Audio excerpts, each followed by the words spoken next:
The NFL in the 1970s was nothing like the league we know today. There was no roughing the passer, no defenseless receiver rules, and no concussion protocol. Just grown men hitting each other like their lives depended on it. Because honestly, sometimes they did. It was a decade filled with legends, chaos, unbelievable toughness, and stories that sound completely made up.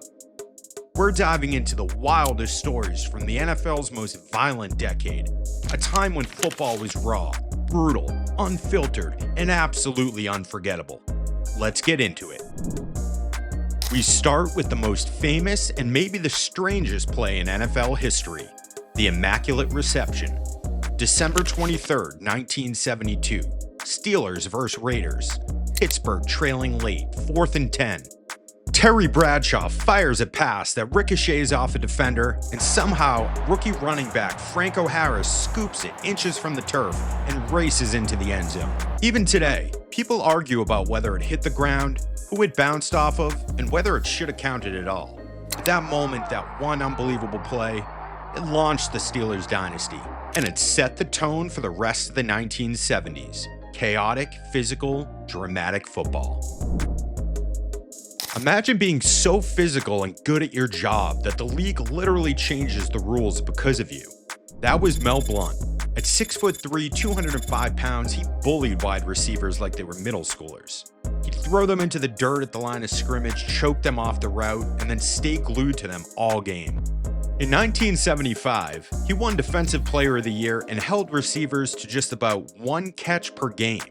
So, in 1978, the NFL introduced the Mel Blount rule, limiting contact after 5 yards. And to this day, that rule shaped the modern passing era. One man, one corner, changed the entire sport. That's the 1970s for you. If the 1970s had a single face of intimidation, it was Raiders safety Jack Tatum.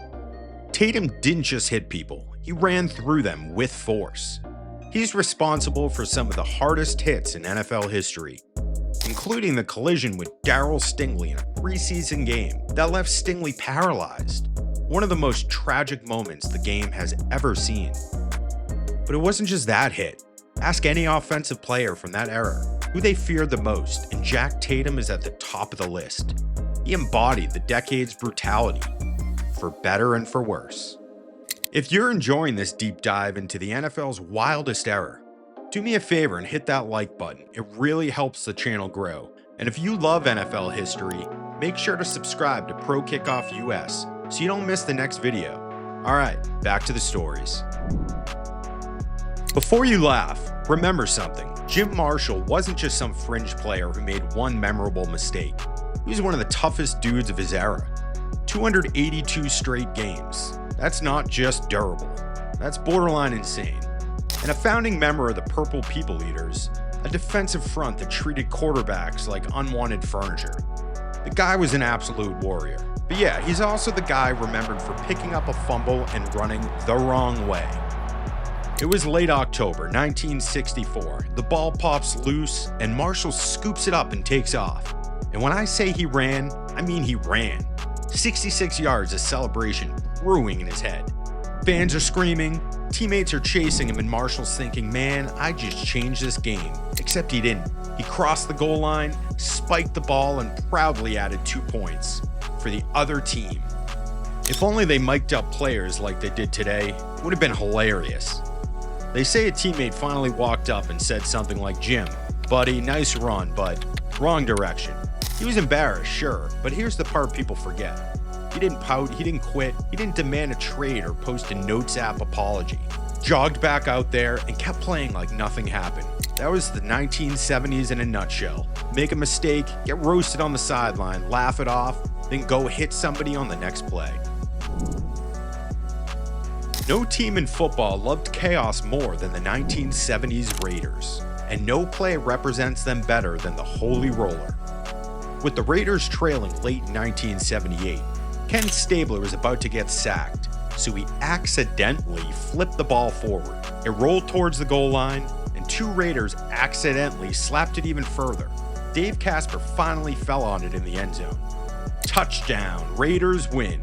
San Diego was furious, and the league was furious too. And the NFL immediately changed the rules. You cannot intentionally fumble the ball forward anymore. The Raiders, they didn't care. They were too busy laughing all the way to the locker room. You want to know how violent the decade was? Ask anyone who faced the 1976 Steelers defense, the Steel Curtain. They allowed 28 total points over a 9-game stretch. That's 4 straight shutouts. Opponents averaged just 3 points per game during that stretch.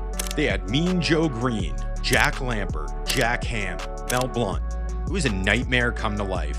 Offenses didn't try to beat the Steelers, they tried to survive them. This wasn't football, this was demolition. But everything aside for a moment, all the off-field drama, we're talking strictly football. In 1973, O.J. Simpson became the first player to rush for 2,000 yards. But what makes it insane? He did it in 14 games. He averaged 143 yards per game, which is still the highest single-season average in NFL history. Going catching, you're wrong.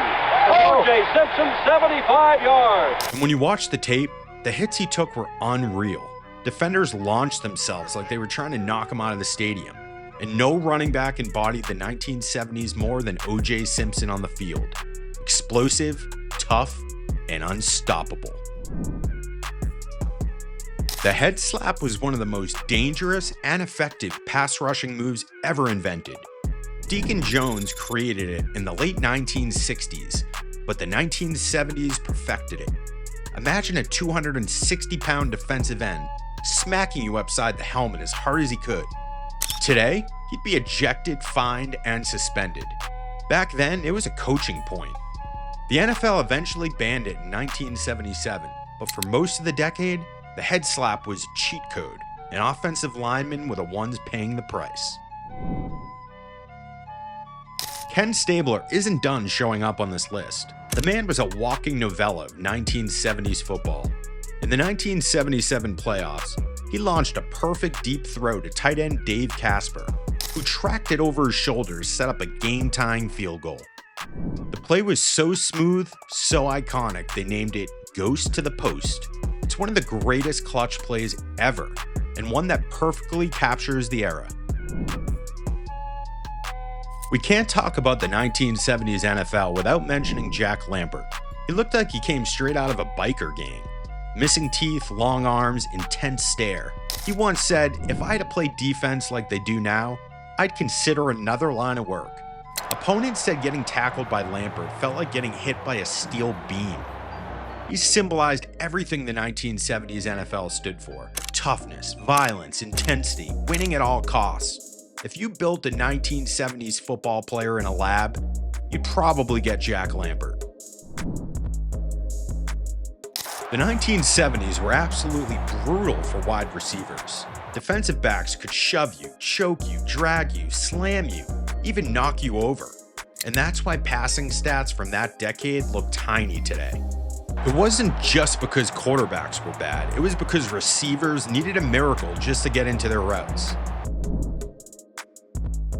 Here's something younger fans don't fully understand. In the 1970s, you didn't leave the game. You had a broken nose, stuff a rag in there. Separated shoulder, tape it tight. Concussion, how many fingers? 3?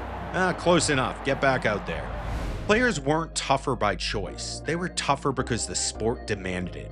And that produced some of the craziest stories the NFL has ever seen.